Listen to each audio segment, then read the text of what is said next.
Hand raise करके मुझे बता दें कि मेरी वॉइस क्लियर है। कोई एक बच्चा जी अली हसन, बेटा अनम्यूट करे खुद को। जी सर, क्लियर है। ओके।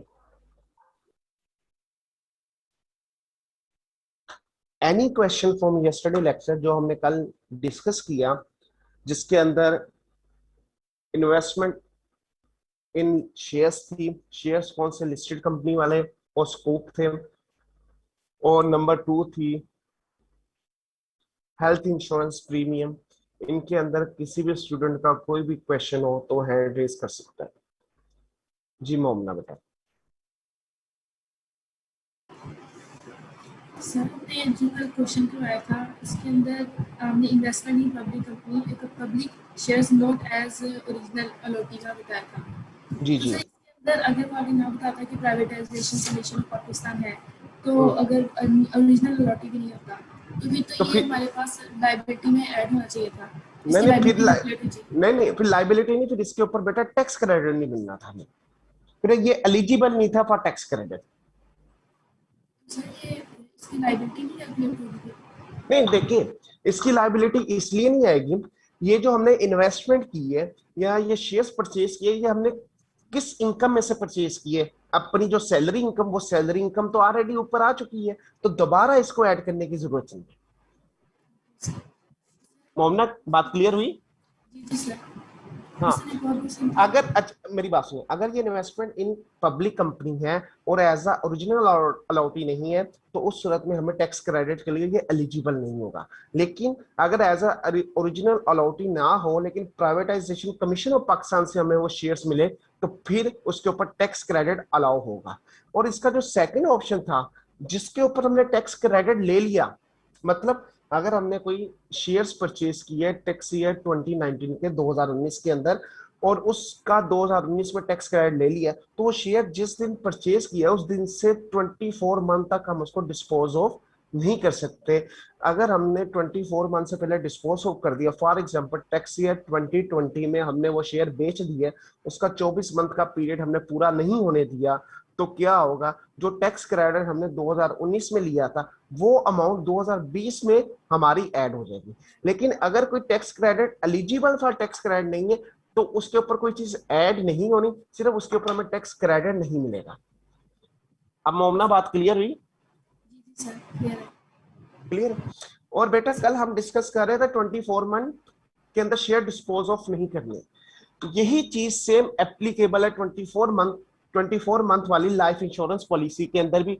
मतलब ये जो दो ऑप्शंस थे हमने कल डिस्कस किए थे, मैंने खुद वो कल आपने ये वाला, या इसके ऊपर टैक्स क्रेडिट मिलेगा या इसके ऊपर, कहते हैं दोनों में से किसी एक के ऊपर। ये 24 मंथ वाली डिस्पोजल या पॉलिसी खत्म करने वाली बात है, वो दोनों के ऊपर एप्लीकेबल है, वो इन दोनों के ऊपर एप्लीकेबल है।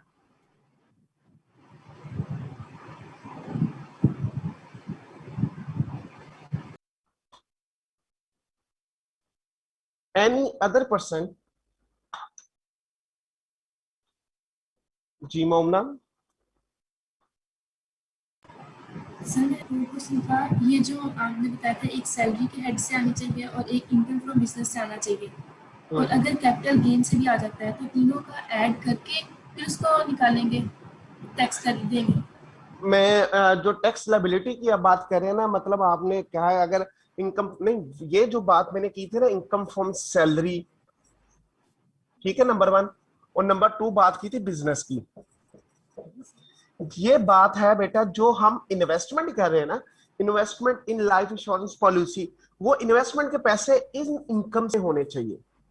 ये टैक्स लायबिलिटी के रेलेवेंट की बात नहीं थी। मतलब जो हमने वो इन्वेस्टमेंट इन शेयर्स खरीदी हैं, या लाइफ इंश्योरेंस पॉलिसी खरीदी है, या हेल्थ प्रीमियम पे किया है, वो इस इनकम में से पे किया हो, हमारी इस इनकम में से पे हुआ होगा, तो हमें टैक्स क्रेडिट के लिए एलिजिबल है, अदरवाइज एलिजिबल नहीं है।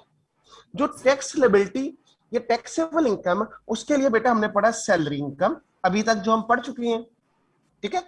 आगे ये 4 चीजें अपनी नहीं पढ़नी है, इसके अंदर आती है property, income from property, capital gain, ठीक है, बिजनेस इनकम, और लास्ट पर आएगा इनकम फ्रॉम अदर सोर्स। इन सबको जब जमा करेंगे, इन सबको जमा करने से हमारे पास आएगा टोटल इनकम, फिर उसमें से लेस करेंगे, फिर उसके ऊपर टैक्स लिबिलिटी कैलकुलेट। मतलब अभी तक हमने प्रॉपर्टी सैलरी पढ़ लिया, लेकिन जैसे जैसे चीजें करते जाएंगे इसके अंदर हम ऐड करते रहेंगे। ठीक है, अब आगे क्या करेंगे, एक होती है एनटीआर इनकम, एक होती है एफटीआर इनकम या एसटीआर, दो तरह की इनकम। मतलब NTR normal tax रजीम, FTR final tax रजीम और एसटीआर सेपरेट टैक्स रजीम। जो हमने रेट्स पढ़े हैं आपको याद होगा, जो सैलरी के अंदर सैलरीड परसेंट और नॉन सैलरीड परसेंट के रेट है वो एनटीआर इनकम के रेट है, वो एनटीआर इनकम के रेट। एफटीआर इनकम के सेपरेट रेट है और एसटीआर इनकम के भी सेपरेट है। बात बात क्लियर होगी मोहम्मद यहां तक? यहां तक समझ लगी? मैं आगे बताता हूं, यहां तक क्लियर है? Yes sir. अब जो हमने आपने ये बात की ना, जो टोटल इनकम और टैक्स लायबिलिटी लेनी है कैलकुलेशन के लिए, जो हम न्यूमेरिकल कर रहे हैं ना, न्यूमेरिकल के अंदर जितनी भी एनटीआर इनकम होगी ना, एनटीआर इनकम को जमा करेंगे और उस जमा करने के बाद हम टोटल और टैक्सेबल इनकम निकालेंगे। एफटीआर और एसटीआर इनकम को हम सेपरेट करेंगे, उसका हम ट्रीटमेंट आगे जाके सीखेंगे। इसका मतलब जहां पर एवरेज रेट ऑफ टैक्स की बात आएगी टैक्स क्रेडिट के लिए, हमने टोटल इनकम अंडर एनटीआर लेनी है और टैक्स लिबिलिटी अंदर एनटीआर लेके उससे निकालना है ये सारा कुछ। जो एफटीआर एसटीआर इनकम उसको हम सेपरेट ट्रीट करेंगे, उसको सेपरेट लेके चलेंगे। जैसे जैसे हम आगे चलेंगे आपको इसके ट्रीटमेंट भी बताएंगे, अभी हम इसकी डिस्कशन फिलहाल नहीं कर रहे हैं। बात क्लियर होगी? जी sir, thank you sir.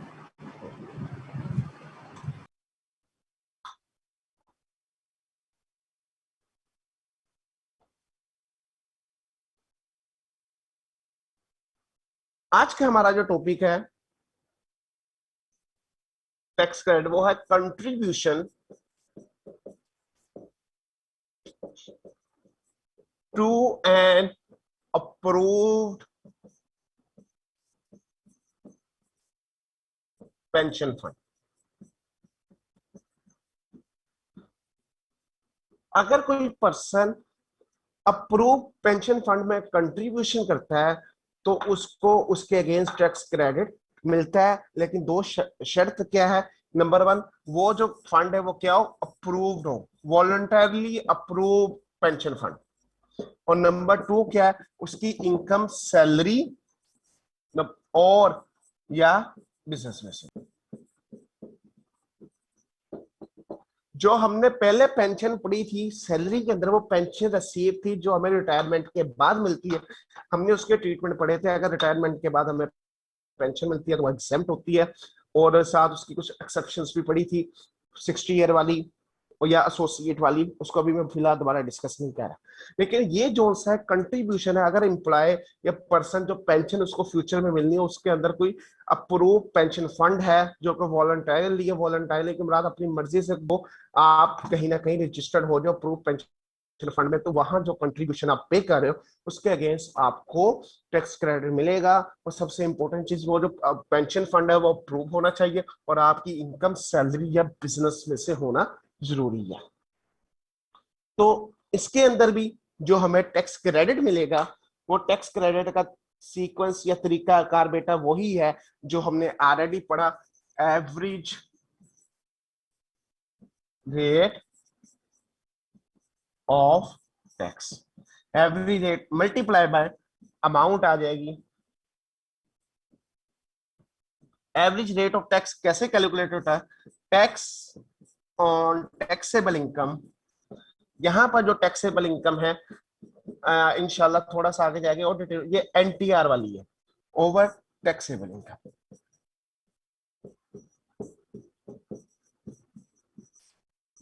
Taxable income multiply by ये अमाउंट आ जाएगी। और अमाउंट कि क्या यहाँ पर रिस्ट्रिक्शन है या हमने जितना पेंशन फंड में इन्वेस्ट किया सारे का सारे के ऊपर टैक्स क्रेडिट मिल जाएगा? तो आंसर इज नो। यहाँ अमाउंट रिस्ट्रिक्शंस है। रिस्ट्रिक्शन कौन सी है? अगर उस रिस्ट्रिक्शन को मैं कहें तो रिस्ट्रिक्शन ये लिख रहा हूं मैं, लोअर हो number one actual contribution,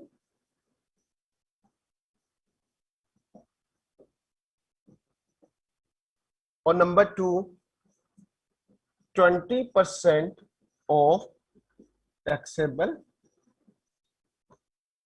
income. यहां पर टैक्सेबल इनकम कौन सी लेनी है? ये वही इनकम है जब हम डोनेशन के अंदर जाते हैं, डोनेशन टू स्पेसिफाइड इंस्टीट्यूशंस, और वहां पर जो हम डायरेक्ट डिडक्शंस लेते हैं टैक्सेबल इनकम से, तो वहां पर हम कंपैरिजन करते हैं एक्चुअल और 30% ऑफ टैक्सेबल, वही टैक्सेबल इनकम का यहाँ 20% लिया जाएगा। इन दोनों में से जो लोअर होगी ये वो अमाउंट होगी जिसके ऊपर हमें टैक्स क्रेडिट मिलेगा। अब हम चलते हैं इसकी थ्योरी के ऊपर।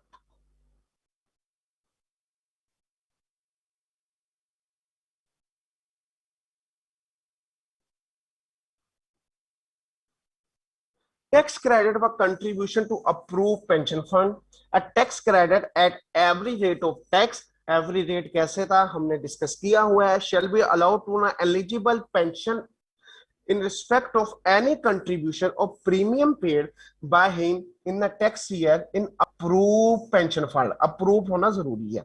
In order to avail this tax credit, following condition should be satisfied. वो कंडीशन क्या है उसको पढ़ते हैं। The pension fund should have been approve under voluntary pension system rule. ये वो उसने रेलेवेंट रूल बता दिया जिस रूल के तहत वो पेंशन फंड रजिस्टर्ड होना जरूरी है। अगर क्वेश्चन के अंदर आपको आता है mister Aleem has 5 lakh to approve pension fund, तो अगर सिर्फ इतनी बात लिखी है तो हमें ये अज्यूम यही करेंगे तो ये वॉलंटरी पेंशन सिस्टम रूल के तहत ही अप्रूव्ड है। लेकिन जब वो स्पेसिफाई करेगा कि ये जो अप्रूव पेंशन फंड है वो इस सिस्टम वॉलंटरी पेंशन सिस्टम के तहत अप्रूव नहीं है, किसी और के तहत है, तब हमने इसको लेना है कि ये हमारे लिए अब इनएलिजिबल है।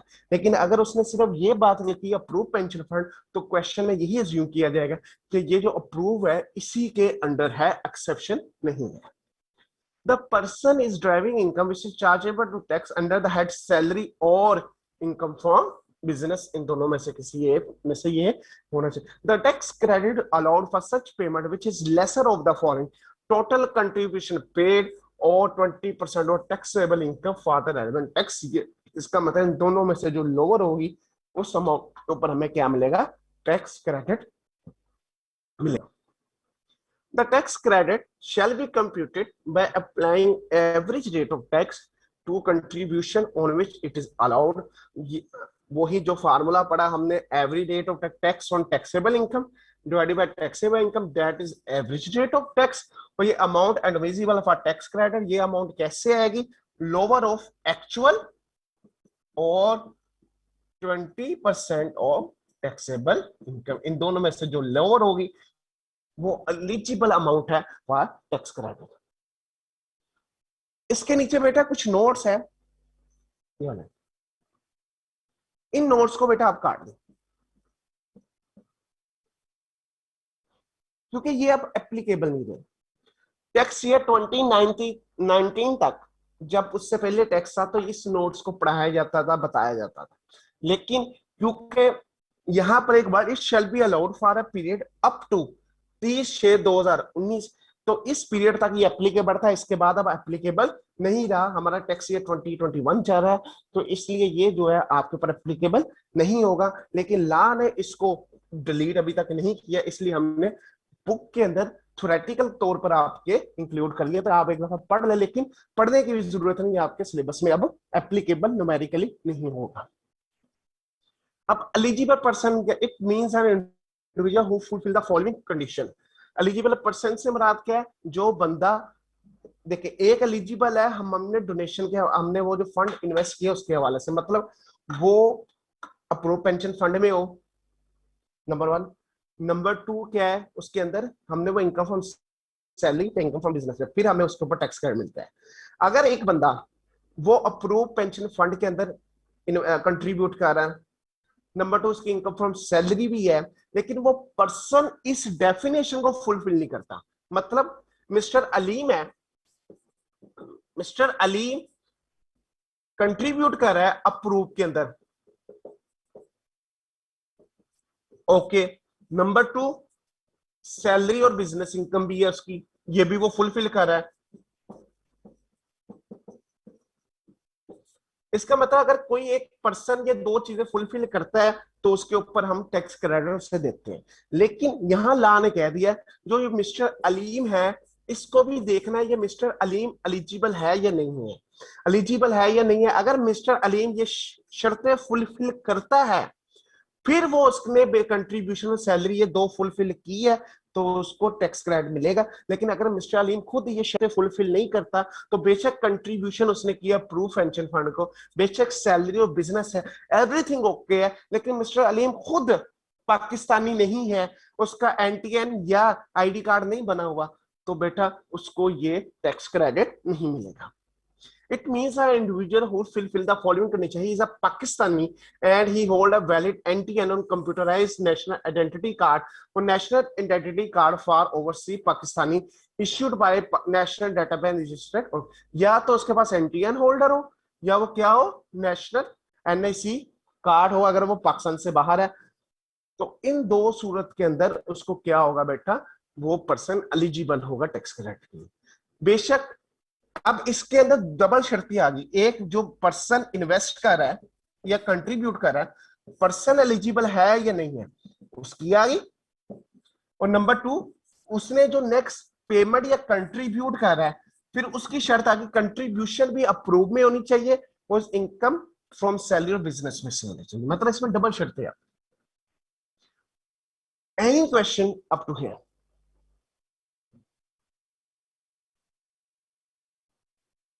जी आतिफ ने।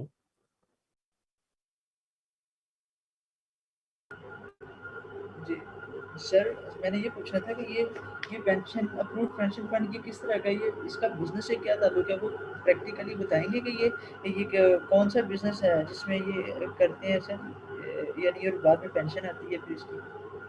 नहीं, मैं आपकी बात नहीं समझ लगी, मैं बताता। अच्छा आप कह रहे हो ये कौन सा बिजनेस है, ये बिजनेस उन्होंने रिस्ट्रिक्शन क्यों लगाई है, यही कहना चाह रहे हैं ना आपको इसके ऊपर? अब मेरी बात को समझिएगा जरा। सर ये इसने ये उसने जो इनकम फ्रॉम बिजनेस सैलरी पता क्यों लगाई है? देखिए जो पेंशन है, पेंशन कब मिलती है? रिटायरमेंट बाद। रिटायरमेंट के ऊपर, यह काम खत्म किया जाए, ठीक है। इसका मतलब वो एम्प्लॉयमेंट में होता है पर्सन, एम आई राइट? एम्प्लॉयमेंट के अंदर जो एक एम्प्लॉयर है और एक एम्प्लॉय है, एग्रीड? एम्प्लॉय की इनकम क्या आएगी? सैलरी, ठीक है। एम्प्लॉयर की इनकम क्या आएगी? बिजनेस, क्योंकि एम्प्लॉयर तो बिजनेस कर रहा है ना, बात समझ लगी? बिजनेस कर रहा तो एम्प्लॉयमेंट के अंदर जो, इसलिए उसने वो रिस्ट्रिक्शन सैलरी और बिजनेस की लगाई। कैपिटल गेन के अंदर तो वो बंदा कोई नहीं है ना, वो तो रिटायरमेंट उसका कॉन्सेप्ट ही नहीं है, ना ही इनकम फ्रॉम प्रॉपर्टी के अंदर, ना ही अदर सोर्स, इसलिए उसने सैलरी और बिजनेस रिस्ट्रिक्शंस लगाई हुई है। बात क्लियर? ठीक है सर।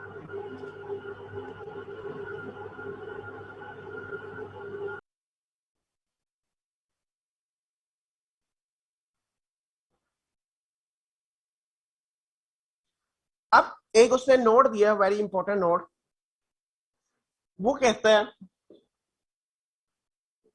हमने सैलरी के अंदर पढ़ा था NOT, number one super nation fund, ठीक है, वो फंड्स पढ़े थे। लेकिन जब हमने सैलरी के अंदर वो फंड्स पढ़े थे हमने कहा वो जो फंड या अमाउंट हमें रिसीव्ड होगी, हमने उसकी मैच्योरिटी के बाद रिसीविंग के ऊपर बात की थी, तो उसका इनकम फ्रॉम सैलरी लेना या नहीं लेना। लेकिन यहाँ वो बात कर रहा है अगर कोई पर्सन उन एनओटीज फंड या वहां कंट्रीब्यूट कर रहा है, मतलब उधर इन्वेस्ट कर रहा है, लेकिन क्या होता है मे भी वो 2 साल एनओटीज के अंदर इन्वेस्टमेंट कर रहा होता है, 2 years इन्वेस्टमेंट। जो हमने एनओटी सैलरी में पढ़ी थी वो है अमाउंट रिसीव हो रही है आफ्टर अ टाइम पीरियड जो हमें हर मंथ मिलती है। यहाँ एनओटीज क्या, हम उसमें अभी इन्वेस्ट कर रहे हैं। तो क्या हुआ, आफ्टर 2 year हमने इस एनओटी के सम को ट्रांसफर करवा लिया इसमें,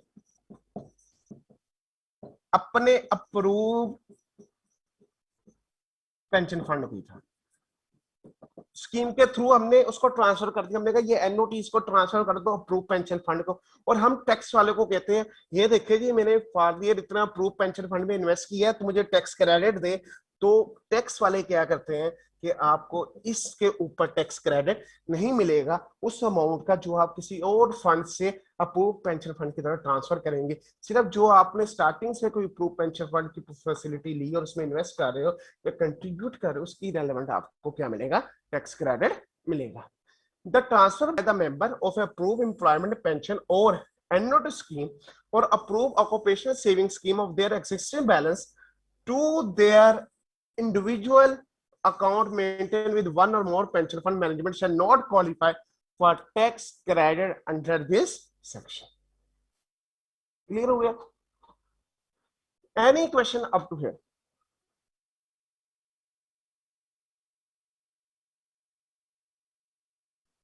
अभी ये tax credit investment plant machinery अभी हम इसको नहीं पढ़ रहे, लीव कर रहे हैं, ये हम जब नेक्स्ट जाएंगे तब इसको हम पढ़ेंगे। ये भी employment generation for the manufacture उसी वक्त पढ़ेंगे। एम्प्लॉय फ्रेश ग्रेजुएट ये भी उस वक्त पढ़ेंगे। ये अभी हम बाकी चीजें नहीं पढ़ रहे। एक छोटा सा न्यूमेरिकल लिखें,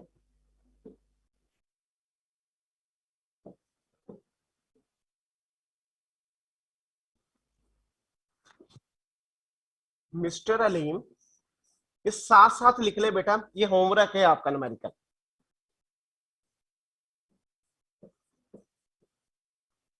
join overlay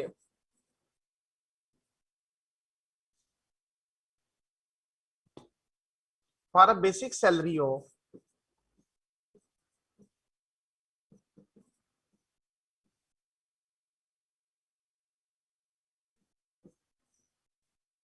rupees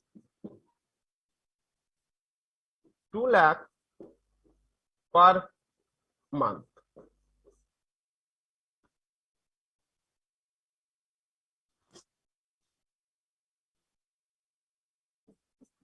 Other benefits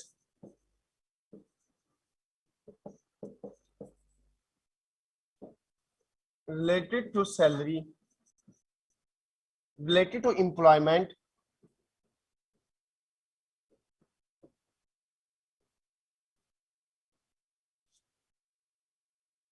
are given below.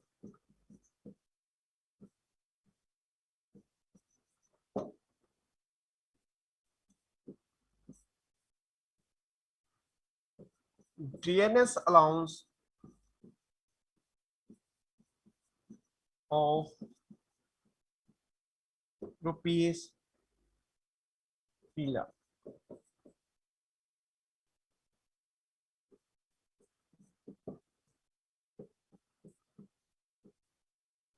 Cost of living allowance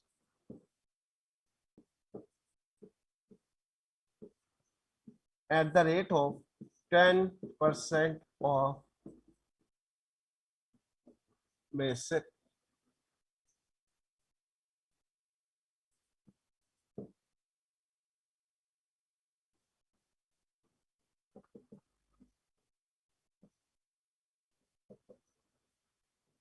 medical allowance of medical allowance at the rate of 8% of basic salary.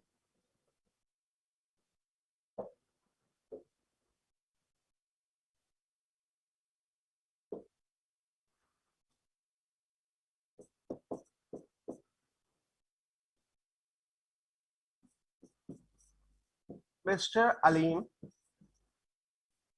reimburse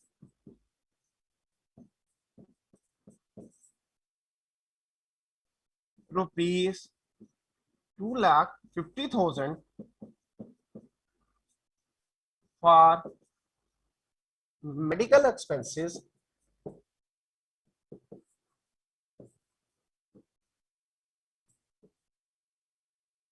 this amount is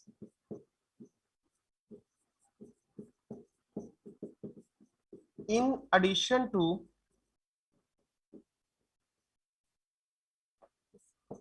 medical allowance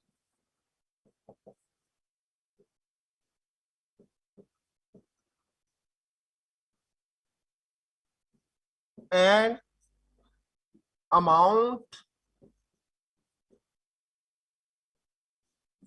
reimbursed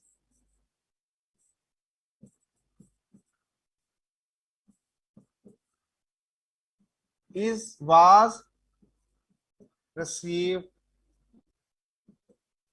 from insurance company.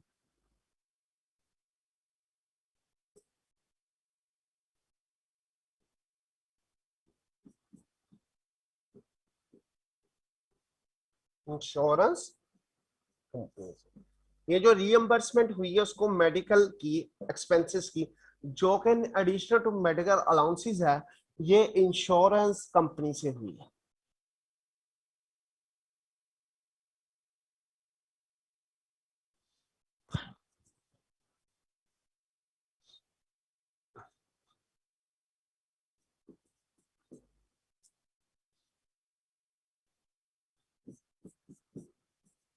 Mister Aleem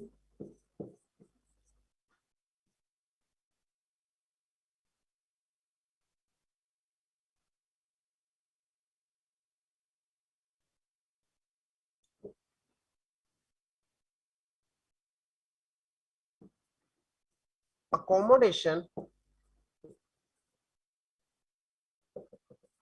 was provided to Mr. Alim on 1st Jan 2021.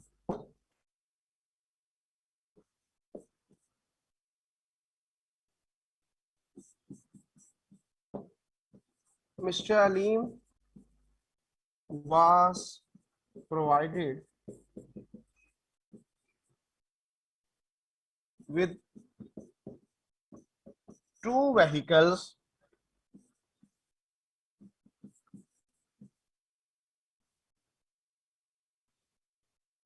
for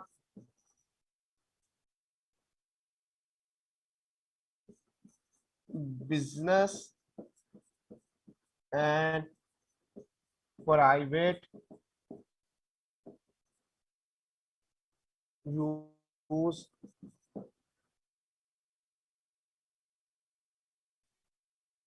each.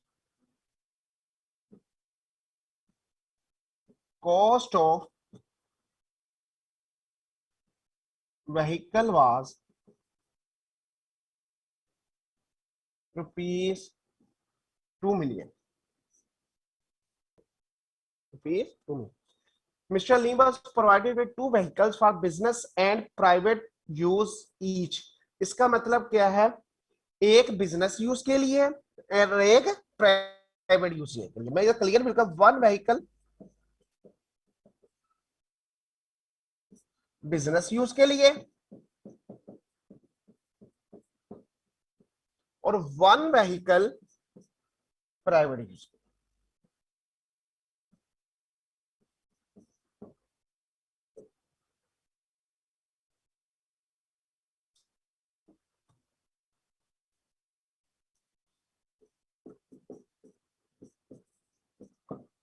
Mr. Alim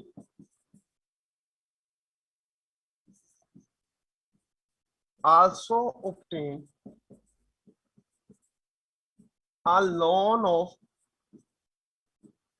rupees 9 lakh on 1st Jan 2021.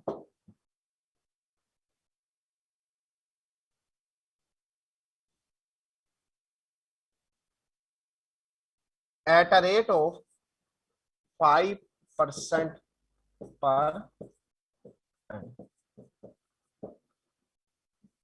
On 1st June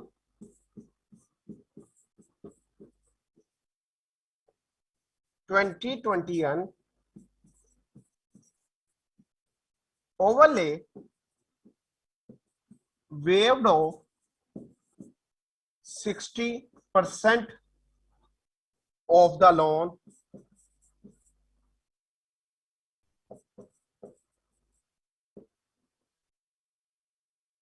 and remaining loan is still paid.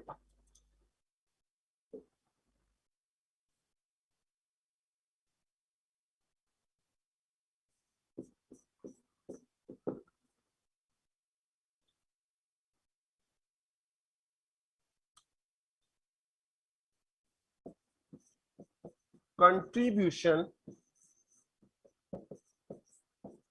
to approved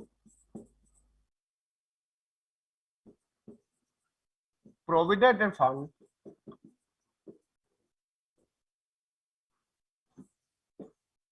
for the year is at a rate of 8% of basic salary. Interest credited during the year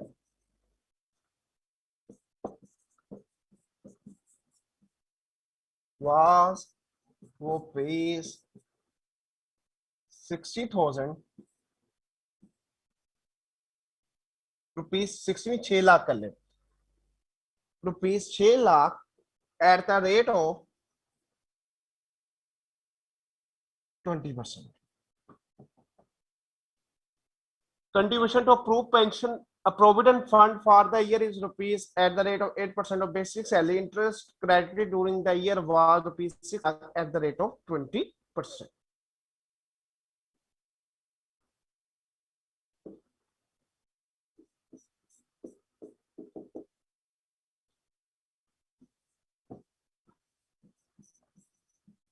Overlay also provided home appliances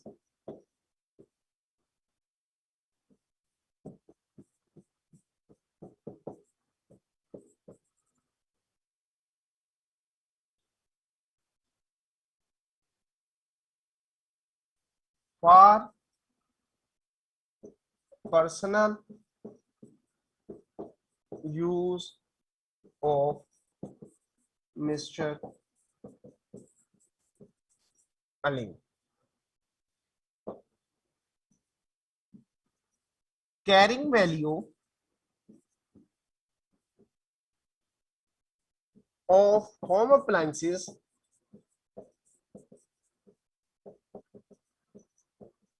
in the books of overlay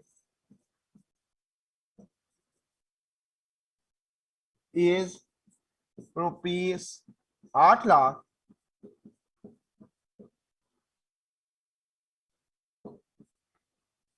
overlay charge depreciation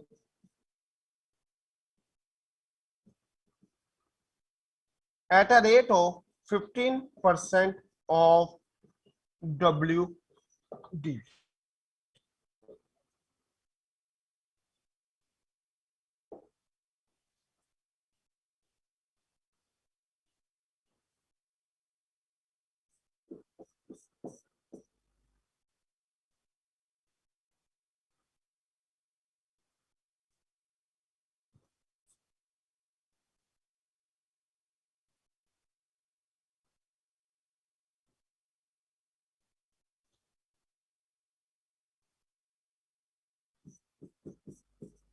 Mr. Alim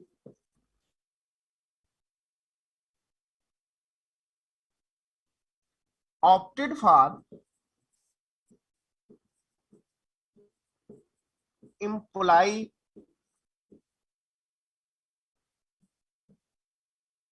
share scheme during tax year 2020. There was restriction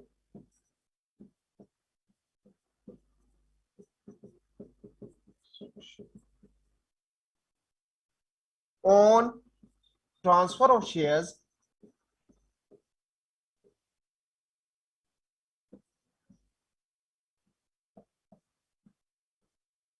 for 1 year.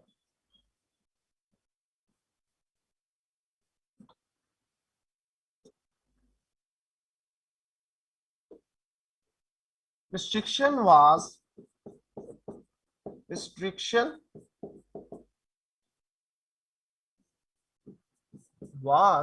uplift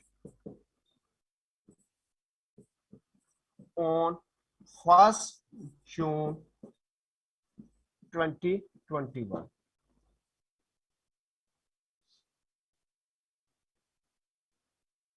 Mr. Aleem paid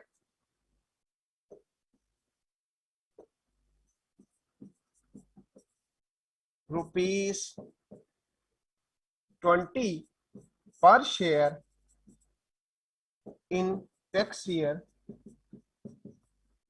2020, and fair market value of the share in tax year 2020 was rupees 40 per share.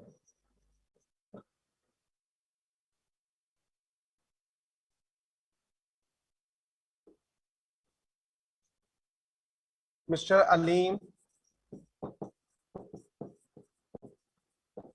purchased a total 1,000 shares,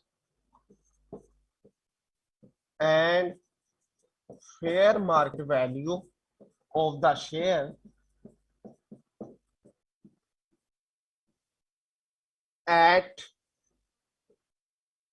1st June 2020, 1st June 2021 was rupees 35 per share.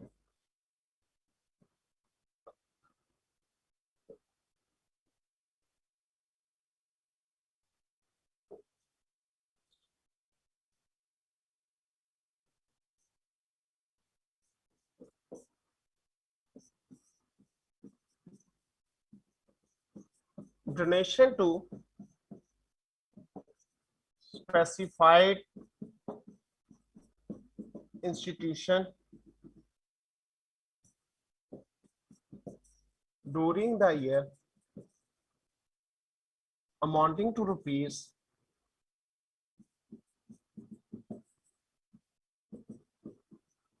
5 lakh. ये 5 लाख है बेटा।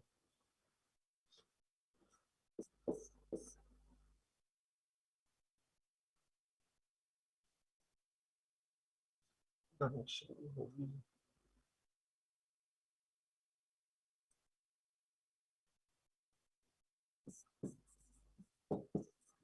Mr. Aleem obtained a loan from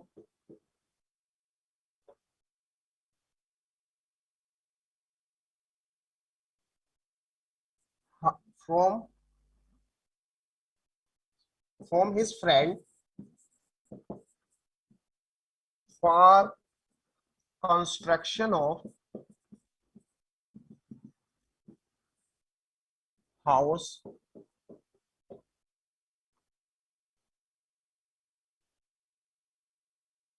profit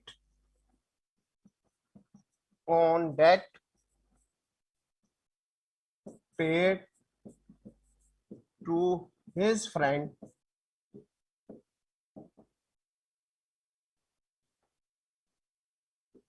during the year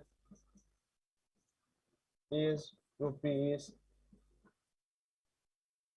1 lakh.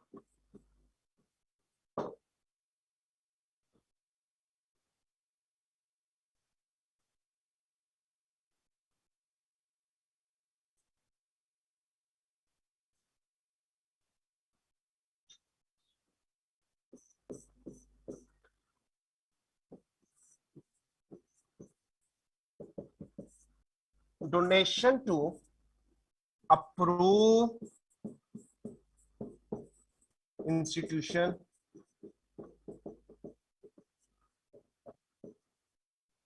during the year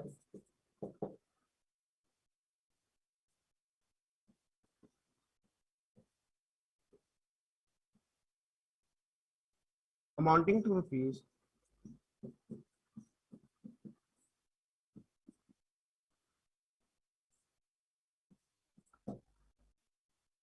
8 lakh.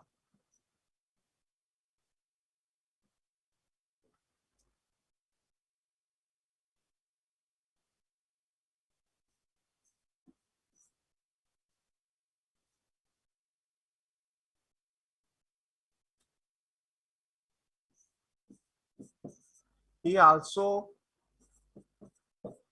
invested in shares of a listed company not as original allotee from stock exchange.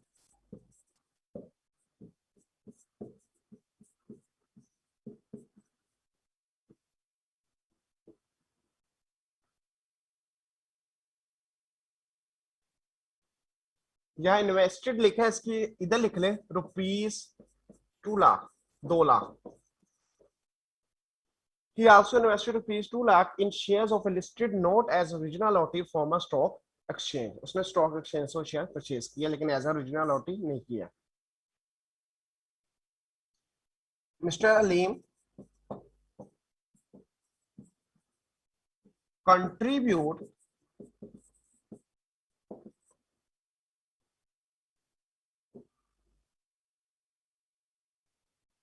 amounting to rupees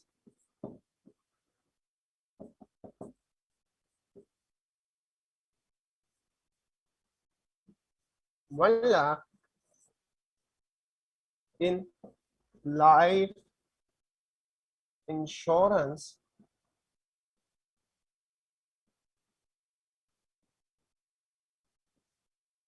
policy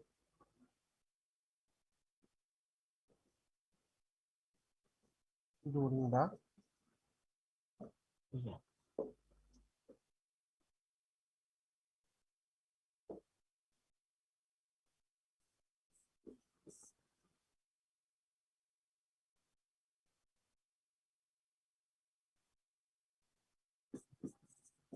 Mr. Aleem also contribute in health insurance policy amounting to rupees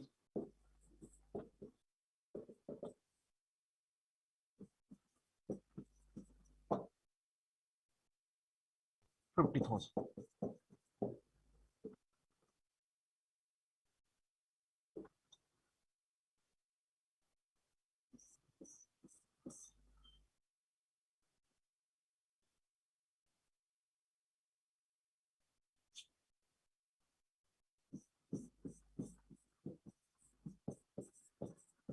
Mr. Aleem also contribute in approved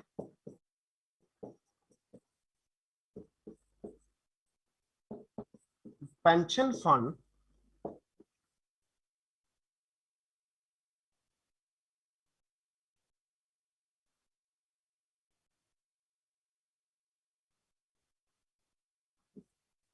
amounting to rupees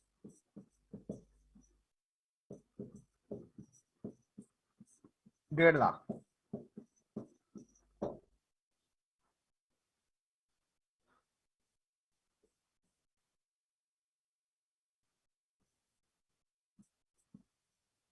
Zakat deducted,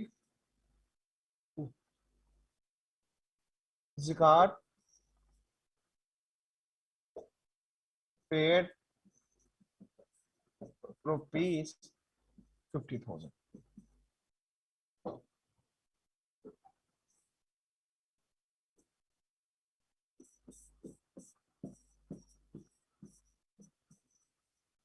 Overlay deducted rupees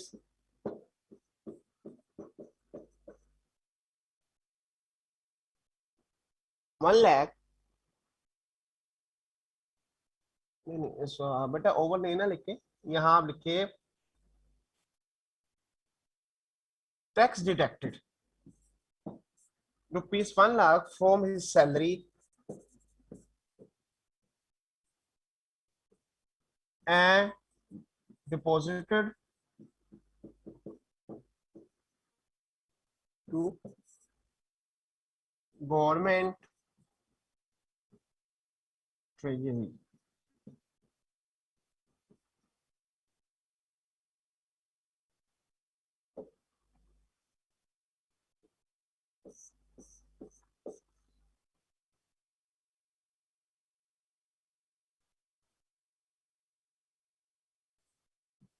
Salary received on last date of the same month.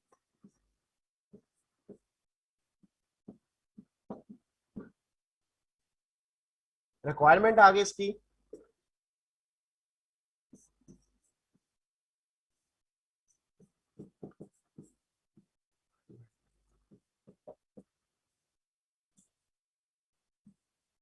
calculate total income, taxable income,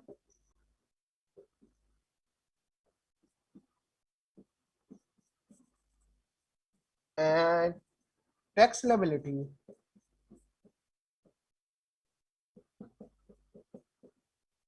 for the tax year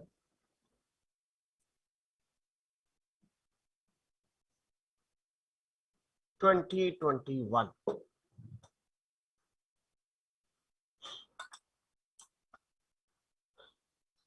Any question up to here?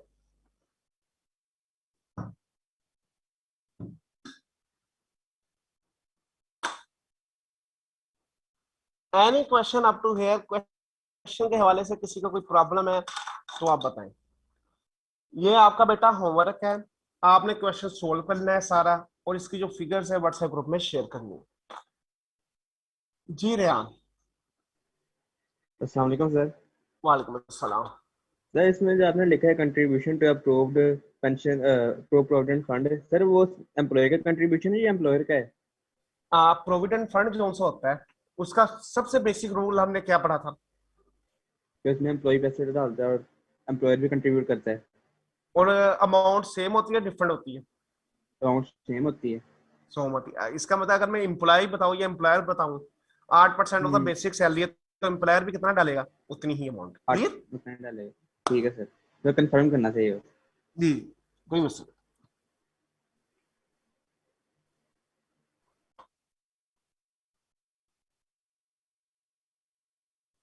जिस बच्चे ने इस question को साफ ज्यादा लिखा हुआ है वो काइंडली पिक्चर बना के एक ग्रुप के अंदर भी शेयर कर दे, कि अगर किसी कोई बच्चा नोट नहीं कर पाया, किसी को प्रॉब्लम है तो वो इसको देख ले।